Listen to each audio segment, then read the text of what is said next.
No, come back. All right. So to get us started, this is a problem string that is going to kind of introduce the completing the square concept. So I actually don't want you guys to be able to see all of those at once. Just kidding. How about that? Oh, there we go. That's kind of how I designed it. All right. So you've seen some boxes like this before. We've done the boxes like this before. All right. When you have the numbers on the outside like that, could you guys fill in the inside for me? Okay. How do we fill in the inside? What are we doing to fill in the inside? Y'all got it. You're multiplying. Good. So this first box would be what? X squared. And then this box? Negative 2x. And this one down here? Okay. And then this one here? Positive 4. Okay, good. So when you have the stuff on the outside, you're multiplying to get the inside. I like that. So if we scoot over here, now what? Would you be able to give me the stuff on the outside? So if you're finding that greatest common factor, what operation are you really doing there? You're kind of dividing, right? So if we're going inside into the boxes, we're multiplying. But then if we have to go back outside the boxes, we have to do the backwards, right? Do the inverse, divide. Okay. So what would we get up here if we were dividing this box into two pieces? X here and then X here. Yeah. So then what would go here? 3, because X times what would give me 3X, right? Okay. What about here? X times what would give me 3X? 3. So does 3 times 3 give me 9? Yep. All right, cool. Now let's take a look at this one then. Take a second to think. 25. What? Take a second to think, process through. So I'm not just looking for the box on the inside. I want all of the parts. So could you get me these pieces up here and this right here? Yeah. All right, somebody want to volunteer one of those pieces? What do you think, Heather? The inside is 25. This one is 25. How would you come up with a 25 right here? Yes. Uh-huh. With the 5 on the right there and the 5 right here. Okay, so then we need to maybe back up just a minute. How'd you get a 5 out here? There was a I'm sorry. There was a 5 on top. Right. Yeah. So why is there a 5 here? Because X times 5 is 5X. Okay, so where'd you get the X from? From the box over. Okay, so really you kind of worked the whole thing in your head all at once, right? Did some of the rest of you guys kind of do the same thing? Okay, so you're hopefully being able to notice a few of the patterns, but let's back up a little bit maybe so that we're not skipping all the steps. So what would go out here on this side of the box? X, and then here? X. Also X. So then hopefully you're being able to figure out X times something would have to give me 5X, right? Which that would be what? 5. A 5. So then X times something would have to give me 5X here, which would be what? 5. Also 5. So then we could fill in this box with a 25.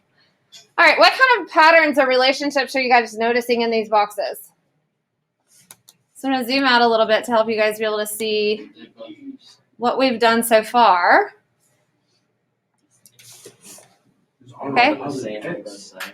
What do you mean they're the same on both sides? They're squared. They're perfect squares. They're squares. Oh, okay. Interesting. Huh. Since our lesson today is called Completing the Square. Oh, interesting. Okay. So then what about this guy down here? What's going to be the difference with this square and this square? The 5s are going to be negative. The 5s are going to be negative. Good. What about this box right here? Still going to be 25? Yeah. Why is that box still going to be 25 even though this is supposed to be a negative 5? Okay, so it doesn't matter if these are positives or negatives. A positive times a positive gives you a positive, and a negative times a negative gives you a positive. And then we'd have an X here and here. Good so far? Okay, so then my next question, I guess, if I hop back up here to this one, what polynomial is this representing? In other words, I did x minus 2 times x minus 2. What's my final product here?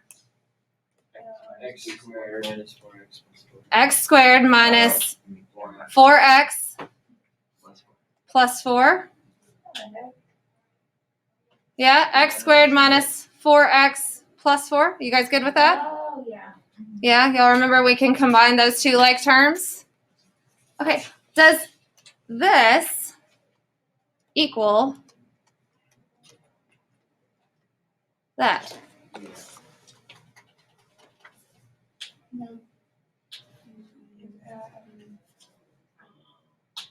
No, You don't think so?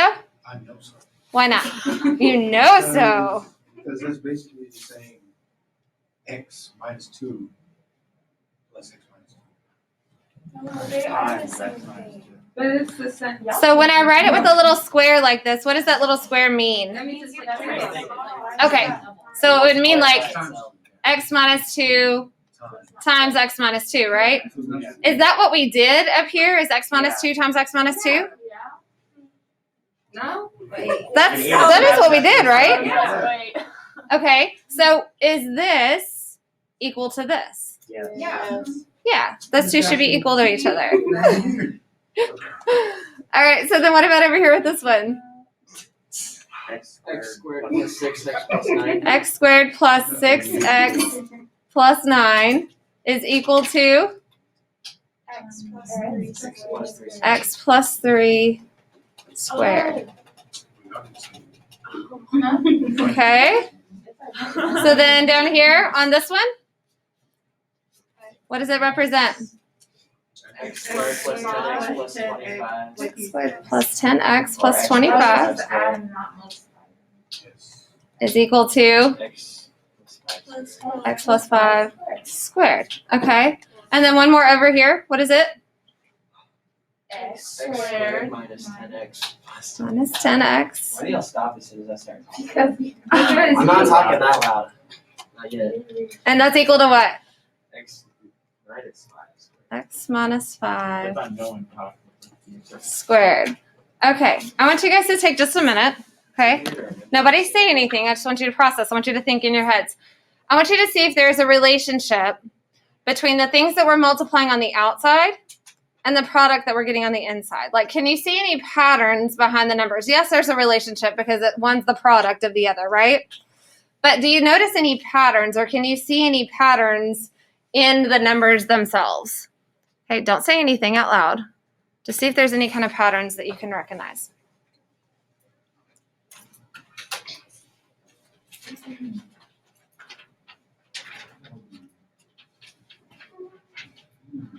Which one?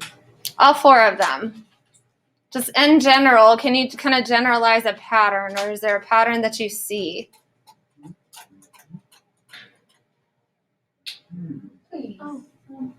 They all both the sides are the same, so they're both like x5, x5. They're both like x times 2, x times 2. Okay, so the sides are the same. And what do we say about a square? What do you know about the sides of a square? They're the same. They're the same. They're equal, right? Sides of a square are equal?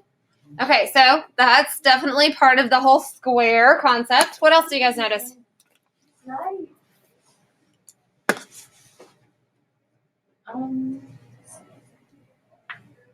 You said what else is the same? Yeah, what else? 6.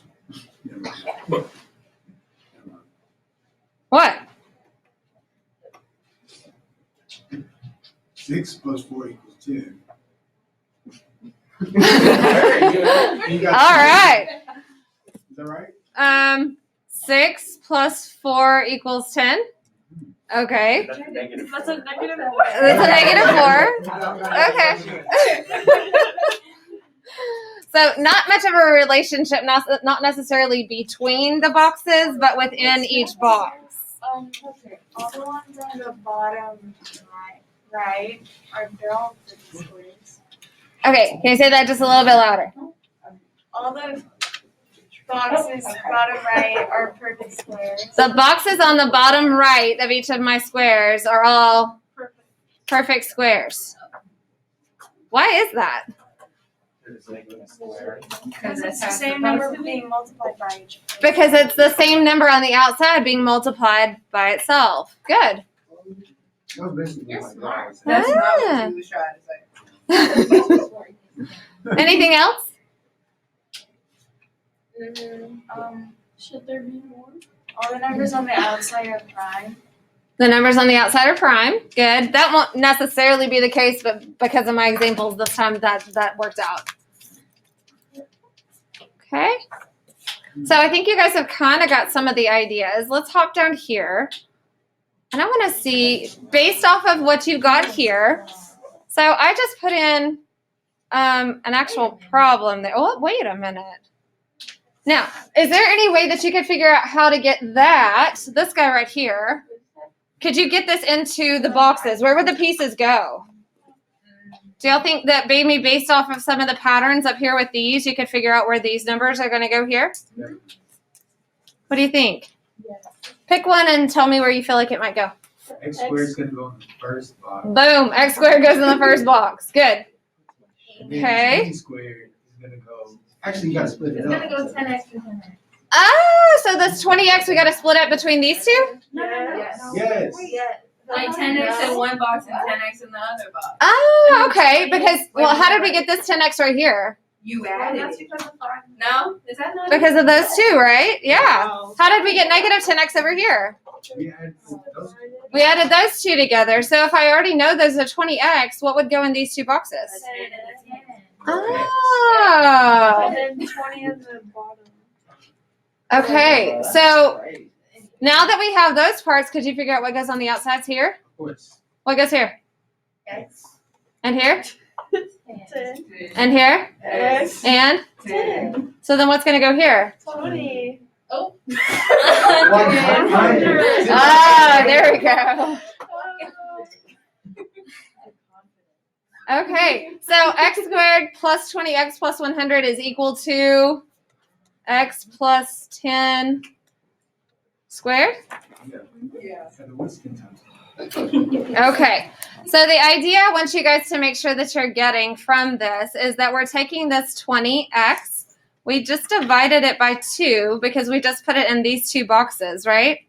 That's what gave me the 10 here and the 10 here. And then how did I get to the 100 here? Multiply 10 and 10. We did 10 times 10, which is the same thing as 10 squared, maybe? So we did 20 divided by 2. That gave me these two boxes here. That gave me a 10 on the outside, a 10 on the outside, which is the same thing as 10 times 10 or 10 squared. Okay, let's try 1 or 2 more.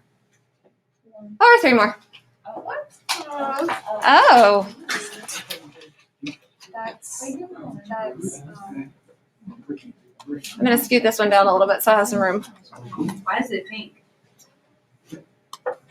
Okay. All right, y'all. What about this one?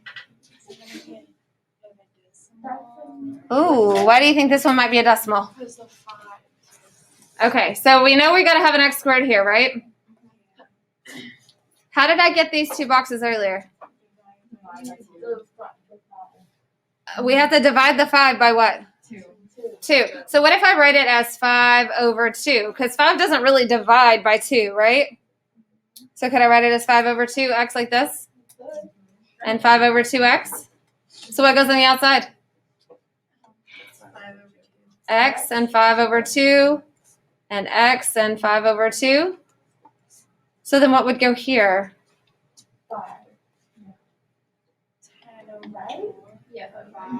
5. Oops, sorry. 5 over 2 squared? why is that 5? Would you not make this multiply the fraction? Could we go ahead and multiply those together? But I'm writing this like this for a particular reason, so hang tight with that for a second. It's how do you multiply that? So what about over here? Could I write this one as 10 squared. 10 squared? Yeah. Could that be 10 squared? Yeah. And that would be 5 squared? I don't know. Okay. So what's going to go in the blank would be 5 over 2 squared. which if you're multiplying that together, that's just 5 over 2 times 5 over 2. And how do you multiply fractions? Straight across, which would be 25 over 4. That's technically what would go right here. Now I'm writing it like that for a reason because I'm hoping you guys can kind of pick up on the pattern a little bit. So again, this is equal to x plus 5 over 2 squared. All right. What's the only difference between this one and this one? It's negative. It's going to be a negative, so we'd have our x squared here. What's going to be difference in these two boxes? Negative 5 over 2x. Negative 5 over 2x. So what's going to happen here? Positive 5 It's still going to be positive over 2. 5 over 2 squared. No, it's gonna be negative. No, it's negative. It's positive. But if I make it negative here, a negative times a negative would make it a positive, right? Wait, what? Okay, so negative 5 over 2 here, Squaring it. negative 5 over 2 here. We'd have x here and x here, right? Okay, so technically what would be here is negative 5 over 2, but then once we square it, what's going to happen to that number? Positive. It'll turn out positive. Okay, so this would be a negative 5 over 2 squared. And over here we would have x minus 5 over 2 squared. All right, so we need to generalize a little bit because this is where it's leading us to our lesson for today. All right, so what would go here? X squared. What's going to go here? B divided by 2. B divided by 2x. Good. And here? The same thing, b divided by 2x. So what's going to go here? B divided by 2 B divided by 2 squared. squared. Where did you get a 2 from? Because You're it's two dividing it by boxes. 2. You're dividing B because it's 2 boxes. Did that make sense? Okay, so let's back up here. Where did we get the 2 from? So if we come back down to this one, remember how we took this 20 and we divided it into 2 places? Oh, okay. Right? So, but 20 divided by 2 is a nice number. It's 10. But then we came over here and I was kind of like, ew, 5 divided by 2. I don't really want to make it a decimal. So let's just say 5 divided by 2. Is that okay? All right. So then if we come down here, did this part make sense? Where we got that b divided by 2 and then we squared it? Because it's completing the square down here. Yes or yes? Think so? Okay. That concept is what we're going to do today to complete the square. And then let's come over here. What is this? What multiplication, what product did we just come up with? In other words, what would go on the outside of the boxes? X plus b over 2. Yeah. And then what would go on the outside? Squared. Did that make sense? Okay.